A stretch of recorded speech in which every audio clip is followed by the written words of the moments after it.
Chairman union council رباط جناب چودھری اظہر محمود صاحب سے کہ آپ تشریف لائیں اور سیاستدان کے کردار میں، سیاستدان کا کردار تعمیر وطن میں کیا ہونا چاہیے، اس موضوع پر اپنے خیالات کا اظہار کریں۔ جناب چودھری اظہر محمود صاحب۔ میں نے پھر پہلے بھی گزارش کی تھی، مہمان آئے ہیں، یقیناً آپ کا بھی حوصلہ ہے، ان کا بھی حوصلہ ہے، یہ ہے ان کے لیے پھر تالیاں تھوڑی بجا دیا کریں۔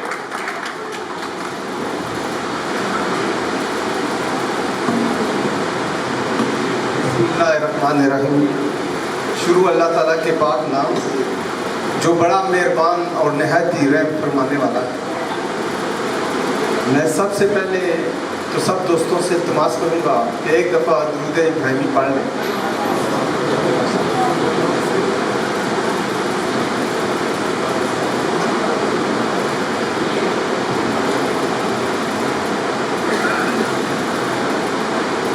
میں سب سے پہلے تو چودھری خطیب صاحب کا یہ پنڈی پوسٹ کا بہت شکریہ ادا کرتا ہوں، مشکور ہوں کہ اس پٹھوار پورے میں یہ انہوں نے ایک سیمینار منعقد کیا ہے اور اس میں ساری پارٹیوں کو مدعو کیا ہے۔ میں آپ کا دل سے مشکور ہوں اور آپ سب بزرگوں کو، بھائیوں کو اور جو یہاں ہمارے سیاستدان ہیں ان سب کو کا شکریہ ادا کرتا ہوں جو لوگ ہم اکٹھے ہوئے ہیں، اور میں اپنی طرف سے سب کو السلام علیکم ورحمۃ اللہ کہتا ہوں۔ باتیں تو بہت ہیں، سب دوستوں نے کی ہیں، لیکن جو بات بھائی مولانا صاحب کہہ گئے ہیں کہ پھر وہاں پہ بات ختم ہو جاتی ہے، جب قرآن کی بات آ جاتی ہے تو پھر دوسری کوئی بات رہ نہیں جاتی۔ تو انہوں نے بڑا بیان کیا ہے کہ اللہ تعالیٰ سب سے پہلے اس کو علم دیتا ہے، جس پہ وہ راضی ہوتا ہے، انعام کرتا ہے، تو وہ اس کو کیا کرتا ہے؟ علم دیتا ہے۔ اب سوچنے کی بات یہ ہے کہ وہ علم دیتا کس کو ہے؟ بات تو یہ ہے کہ ہم متلاشی ہونا چاہیے کہ کون سا علم ہے جو وہ عنایت کرتا ہے۔ تو پھر میں سوچتا ہوں، میں خود بھی سوچتا ہوں، تو میں سوچتا ہوں تو پھر مجھے یاد آتا ہے کہ یہ میرپور بہت بڑا ایک علاقہ تھا، تو وہاں پہ کیسے ایک بزرگ ہستی جن کا نام میاں محمد بخش صاحب ہے، ان کو علم دیا گیا، ان کو انعام دیا گیا۔ پھر میں سوچتا ہوں کہ ایک ہستی تھی سخی سلطان باہو، ان پہ انعام ہوا، ان کو علم دیا گیا۔ پھر اسی طرح میں اپنے بزرگان دین کو دیکھتا ہوں تو ان کو علم دیا گیا، ان پہ انعام ہوا۔ لیکن کیوں انعام ہوا، کیوں علم دیا گیا؟ یہ میں 2-3 دن پہلے سن رہا تھا، ایک مولانا صاحب کا بڑا زبردست بیان تھا۔ حضرت شمس تبریز بزرگ ہیں، یا میں نام میں کوئی غلطی کر جاؤں تو معاف کیجیے گا، کہ وہ اپنی والدہ سے اجازت لے کے چلے جاتے ہیں کہ میں اللہ کو تلاش کرنے کے لیے جا رہا ہوں، والدہ مجھے اجازت دے دیں۔ تو 10 سال جنگلوں میں گھومتے رہے، بڑا برا حال ہو گیا۔ مولانا صاحب اسی طرح بتاتے رہے، تو صبح کے ٹائم وہ آئے تو اپنے شہر میں واپس آئے تو اپنی والدہ کا وہ دروازہ کھٹکایا نہیں، ان کہ وہ سو رہی ہیں، آرام کر رہی ہیں۔ تو میں ان کو تہجد کے ٹائم جب اٹھے گی تو پھر ان کو دستک دوں گا ان کو۔ تو انہوں نے دیکھا کہ تہجد کے ٹائم ان کی والدہ نے جب وضو کیا تو وہ پانی باہر آیا، تو انہوں نے اس وقت دستک کی۔ تو انہوں نے کہا کہ تم آ گئے ہو؟ انہوں نے کہا آ گیا ہوں۔ انہوں نے کہا کہ رب مل گیا ہے؟ انہوں نے کہا رب نہیں ملا۔ تو مولانا صاحب کہہ رہے تھے کہ اس وقت ان کی والدہ نے دعا کی اور اپنے رب سے کہا کہ آپ ابھی تک اس سے نہیں ملے، اس پہ اپنا فضل نہیں کیا، اس پہ کرم نہیں کیا۔ تو کہتے ہیں کہ وہ لمحہ تھا جو قبول ہوا، جہاں تک وہ کہہ گئے۔ لیکن میں سوچ رہا تھا دوسرا دن ہے کہ وہ لمحہ کیسے آ گیا، کیوں قبول ہو گیا؟ تو میں جب دیکھتا دیکھتا ہوں کہ دیکھیں وہ کہہ رہا ہے کہ میں آسمان کے پہلے آسمان پہ آ جاتا ہوں ہر رات کے تیسرے پہر اپنے فرشتوں کے ساتھ، اور میں پکارتا ہوں کہ ہے کوئی جو مجھ سے مانگے، جو توبہ کرے، جو میرا دیدار مانگے۔ تو ان کی والدہ دیکھیں کب کی تہجد پڑھ رہی ہیں، کب کی وہ کھڑی ہو رہی ہیں اس کے بارگاہ میں، تو کیسے وہ رد ہو جاتی جب وہ اتنی صدیوں اتنے وقت سے وہ اپنے رب کے حضور کھڑی ہو رہی ہیں۔ تو میرے دوستوں، میاں محمد بخش صاحب نے جو فرمایا، سخی سلطان صاحب نے جو فرمایا، اور جو کریکٹر ہمارے بزرگان دین کا ہے، وہ جاگے ہیں، وہ کھڑے ہوئے ہیں، انہوں نے نفی کی دنیا کی، تو وہ علم دیا گیا ان کو، وہ شاعری کی شکل میں ہے، کتابچے کی شکل میں ہے، ان کے کریکٹر کی وجہ سے ہے، ان کے فیض و برکات کی وجہ سے ہے۔ وہ اس لیے دنیا میں امر ہو گئے، پوری دنیا میں ان کا نام ہو گیا، اللہ کے حضور قبول ہو گئے۔ ہمارا سیاستدان ناکام ہو گیا، کیوں؟ وہ جاگا نہیں، وہ سویا رہا، وہ غفلت میں رہا، وہ اس مزے میں رہا۔ لیکن اگر وہ اس غفلت میں نہ پڑتا تو بات وہ علم والی آ جاتی کہ اللہ اس کو پھر وہ علم عنایت کرتا۔ وہ علم کیا تھا؟ کیا یہ بدبختی نہیں کہ میرے ملک کی کتنی بڑی تعداد مجھ سمیت، میں کوئی میرے پاس بیسس بہت کیسز ہیں اسٹیٹ کے خلاف ہیں، اداروں کے، مجھے یہ اس کے ذریعے اس کو پڑھنا پڑتا ہے، ٹرانسلیٹ کرنی پڑتی ہے۔ کیا یہ مجرم نہیں کہ یہ مجھ سے سوال کریں میری زبان میں، اور جب یہ جواب لکھیں تو لکھیں انگلش میں، اور یہاں پہ جو لوگ بیٹھے ہوئے ہیں وہ بیچارے اس کو گھر لے کر آ کے پڑھ بھی نہیں سکتے کہ اس جج نے میرے بارے میں کیا لکھا۔ کیا یہ ان لوگوں کی غلطی نہیں ہے، سیاستدانوں کی، کہ اس ادارے کو ٹھیک کرتے، اس کو بتایا جاتا کہ میرا آئین میری قومی زبان میں ہونا چاہیے، میرے آرڈر جو لکھے جاتے ہیں وہ میرے قومی زبان میں ہونے چاہیے، تاکہ مجھے جو بنیادی مسائل ہیں وہ میرے حل ہونے چاہیے۔ کیا وہ آئین میری کتاب میں پہلی کلاس سے نہیں ہونا چاہیے تھا کہ جو مجھے بتاتا کہ پولیس والے کا کیا رول ہے، واڈا والے کا کیا رول ہے، دوسرے اداروں کا کیا رول ہے، تاکہ میں ان کے ساتھ بات کر سکتا۔ آپ نے تو آزادی دے دی، 72 سال ہو گئے ہیں، ماشاءاللہ آیا اس نے آزادی دے دی، آپ آئے آپ نے آزادی دے دی۔ کیوں؟ کیونکہ آپ کے پاس وہ علم نہیں ہے۔ قائد اعظم رحمت اللہ علیہ سیاستدان بعد میں تھے، وہ واقعہ میں کسی اور کا کوٹ نہیں کرتا، میں اس انگریز کا کیا کرتا ہوں جو آپ کا دوست تھا، جو اس کا میں نے خود سنا۔ آپ نے اس کو فرمایا تھا کہ میرے مرنے کے بعد یہ راز کہنا۔ وہ کہہ رہا تھا کہ ایک رات آپ کو حضور پاک صلی اللہ علیہ وسلم کی زیارت ہوئی، آپ کو انگلینڈ کے اندر جس کمرے ہاسٹل میں آپ رہ رہے تھے، وہاں پہ آپ کو حضور پاک صلی اللہ علیہ وسلم نے منتخب کیا، خود آ کے فرمایا کہ جاؤ اور اس قوم کو آزاد کرو۔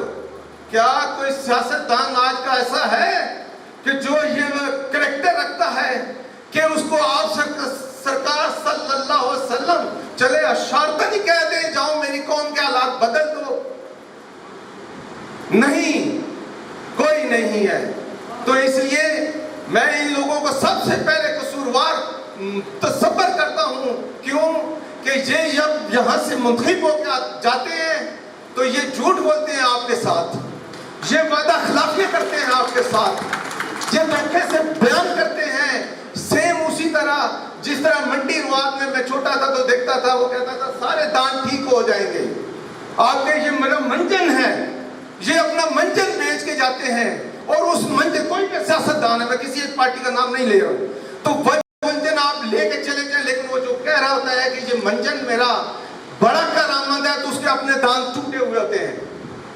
تو اس لیے میں عرض کرتا ہوں کہ یہ مجرم ہے قوم کے، ان کے پاس وہ علم نہیں ہے جو علم ہونا چاہیے، نہ یہ متلاشی ہے اس علم کے جس سے آپ لوگوں کا وقار، آپ کی زندگی، آپ کی بچوں کی زندگی بحال ہو جائے.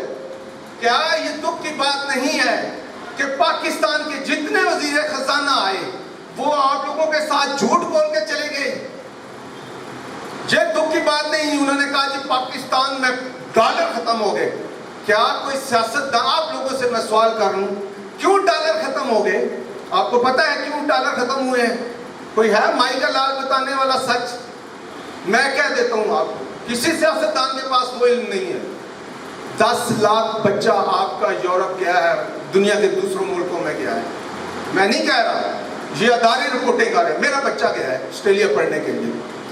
36,000 ڈالر میں نے خریدا, پیسے نہیں, ڈالر خرید کے اس کو بھیجا, پڑھنے کے لیے بھیجا.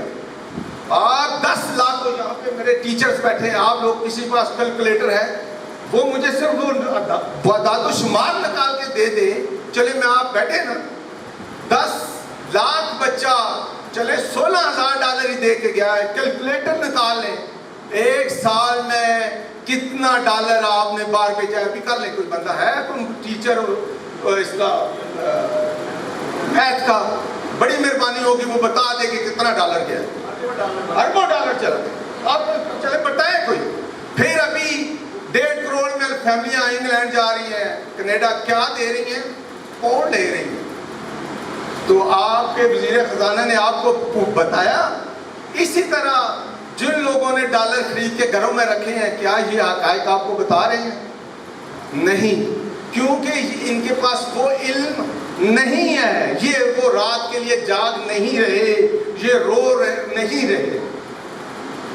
تو میں اسی طرح بہت سے معاملات ہیں, آپ کے پاس پیسے نہیں ہیں, آپ کہتے ہیں جی ہمارے پاس پیسے نہیں ہیں, پاکستان کے پاس پیسے نہیں ہیں. کہ آپ خدا سے جنگ کر رہے ہیں یا نہیں؟ یہ بتا دیں مجھے. سیاستدان ہے, کوئی دفتر کا افیسر ہے, چپڑاسی ہے, آرمی کا ہے, میجر ہے, کرنل ہے, چیف آرمی چیف ہے, جج ہے, کیا یہ خدا کے ساتھ جنگ نہیں کر رہے؟ آپ خود جا کے کہتے ہیں دنیا کے دوسرے ملکوں پہ ہمیں قرضہ دے سود پہ. آپ سود پہ قرضہ لے کے آتے ہیں اور اس سے اپنی تنخواہیں ادا کرتے ہیں اپنے اداروں کو. وہ تو کہہ رہا ہے, قرآن میں واضح کہہ رہا ہے کہ جو سود کا لین دین کرتا ہے اس پہ کیا کیا لعنت بھیجی گئی. کیا یہ لوگ اپنے بچوں کو سودی پیسہ نہیں کھلا رہے؟ اب نکلنا کیسے ہے؟ بات یہ ہے, کیا کسی کے پاس یہ ہے کہ ہم نکلیں کیسے؟ یہ نوید صاحب فرما رہے تھے کہ اب ہم, وہ کون ہے جو کھڑا ہوگا اس کے لیے کہ اس سسٹم کو ختم کرنا ہے؟ آپ نے ایک نظام کے خلاف جانا ہے. آپ کہتے ہیں جی آپ نے نکلنا ہے تو پھر آئیں قرآن کی طرف. آپ نے نکلنا ہے تو آ جائیں قرآن کی طرف. قرآن کی طرف نہیں آئیں گے تو آپ کبھی نہیں نکل پائیں گے. تو میں سب کو دعوت دیتا ہوں, آئیں قرآن کی طرف. ووٹ بہت دفعہ دی آپ نے, یہ سڑک بن گئی ہے, اس سے تو آپ کو کچھ نہیں ہوگا. کیا اسلام ایک اسلامی ریاست میں, وہ کہہ رہے تھے چوریاں ڈکیتیاں ہیں, ٹھیک ہے جی, کیا اس ملک کے وزیر اعظم, سابقہ وزیر اعظم, جو بیوروکریسی ہے, بڑے بڑے ادارے ہیں, یہ ساتھ ہے DHA, کیا یہ چور نہیں ہے؟ کیا پٹواری چور نہیں ہے؟ کیا تحصیلدار چور نہیں ہے؟ کیا گرداور چور نہیں ہے؟ کیا پولیس چور نہیں ہے؟ کیا واپڈا چور نہیں ہے؟ کون سا ادارہ چور نہیں ہے؟ کیوں چور ہے؟ کیوں؟ بات تو یہ ہے کہ کیوں چوری کر رہے ہیں؟ کیونکہ سزا نہیں ہے. یہاں پہ پورے پاکستان میں ایک سرکاری افیسر کو آپ بتا دیں کسی کو سزا ہوئی, چلے میں کہتا ہوں جی یہاں پہ وہ بچیاں کہہ رہی ہیں 5,000 بچیوں کے ساتھ برا ہو گیا یونیورسٹی میں. اسلام میں زانی بندے کے لیے کیا سزا ہے؟ مولانا صاحب کیا سزا ہے اس کے لیے؟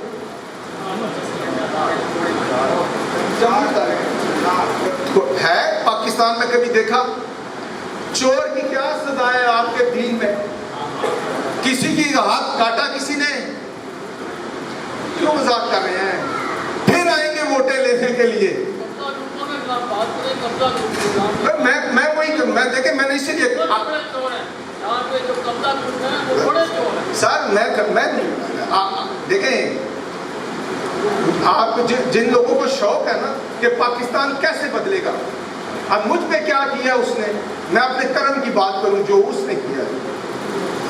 مجھ پہ کرم یہ کیا ہے کہ مجھے اس نے علم دیا ہے، میں اس کا شکر ادا کرتا ہوں.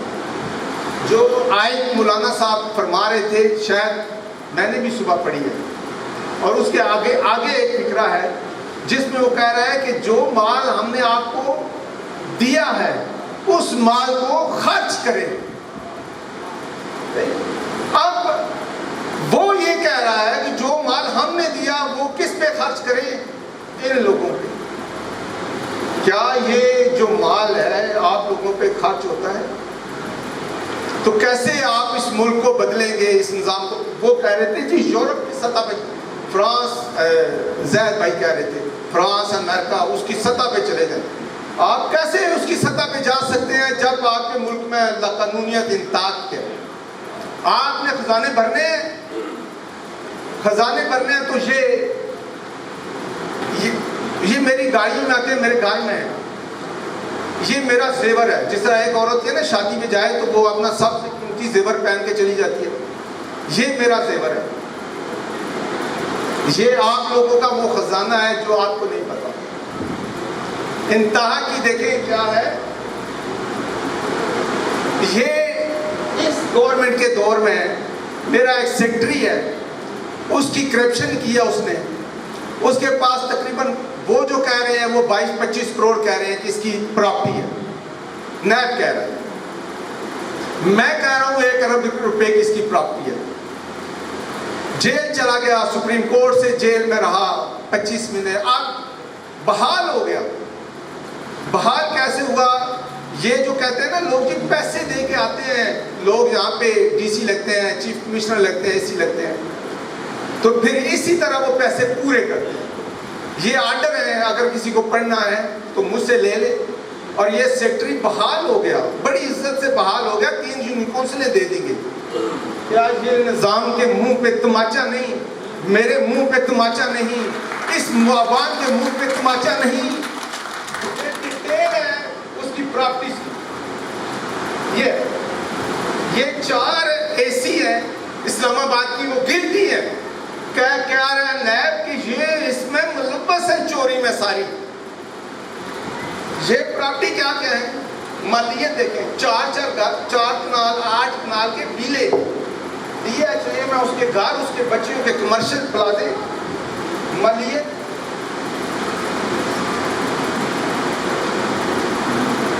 2.5 کروڑ. پلاٹ نمبر 7 سیکٹری number 9 sector J DHA 2 agri farm 88 number 4 kanal 2 crore کی 74 8 لاکھ 4 کروڑ 25. یہ کہاں بیٹھے رہے سیاستدان کہ جب یہ معاملات ہیں؟ ادارے کہاں بیٹھے ہوئے ہیں؟ رواب یونین کونسل میں ایک ٹول پلازا ہے، آپ نے دیکھا ہوگا 2013 میں بند ہوا ہے. اس کی آمدن آپ کو پتا ہے کتنی ہے؟ آپ بھیک مانگ رہے ہیں دنیا سے. یہ علم اس نے میں دیا ہے کہ آؤ بھیک کیسے ختم کریں گے. ملک سے اتنی بڑی چوریاں کروائیں گے تو لا محالہ کیا ہوگا کہ یہ خمیزہ پھر آپ ہی نے بھگتنا ہے. آپ ہی نے بچے اپنی زمینیں بیچ کے باہر بھیجنے ہیں. آپ ہی روزگار. آپ 10 لاکھ بچہ جو اس نے 9-10 ارب ڈالر دیا ہے کہ وہ کھڑا ہی ہو جاتا ہے اسلام آباد، تو کیا اس ملک کے حالات تبدیل نہ ہو جاتے؟ تو یہ وہ حقائق ہیں، یہ وہ علم ہے جو سیاستدان جب تک جاگے گا نہیں اس وقت تک اللہ تعالیٰ اس کو عنایت نہیں کرے گا. تو میری آپ لوگوں سے گزارش ہے کہ آئیں پھر اس پاکستان کے لیے اسلامی جمہوریہ پاکستان بنائیں. میں یہاں آپ کو میں نے کوئی جھنڈا نہیں لگایا، یہ کچھ سالوں سے میں نہیں لگا رہا. کیوں میں آسمان پہ جا کے جھنڈے کو لگا دوں؟ میں آپ کو کہوں جی پاکستان، میرے کہنے سے یہ زندہ باد نہیں ہوگا، میرے وہ جھنڈا ہمالیہ کے اوپر لگانے سے یہ پاکستان عظیم نہیں ہوگا۔ عظیم ہوگا تو اس کے لیے آئین ہے، آئین پہ امپلیمنٹ کرانا ہے، تو یہ ملک عظیم بن جائے گا، ورنہ ہم اسی طرح ذلیل و خوار ہوتے رہیں گے۔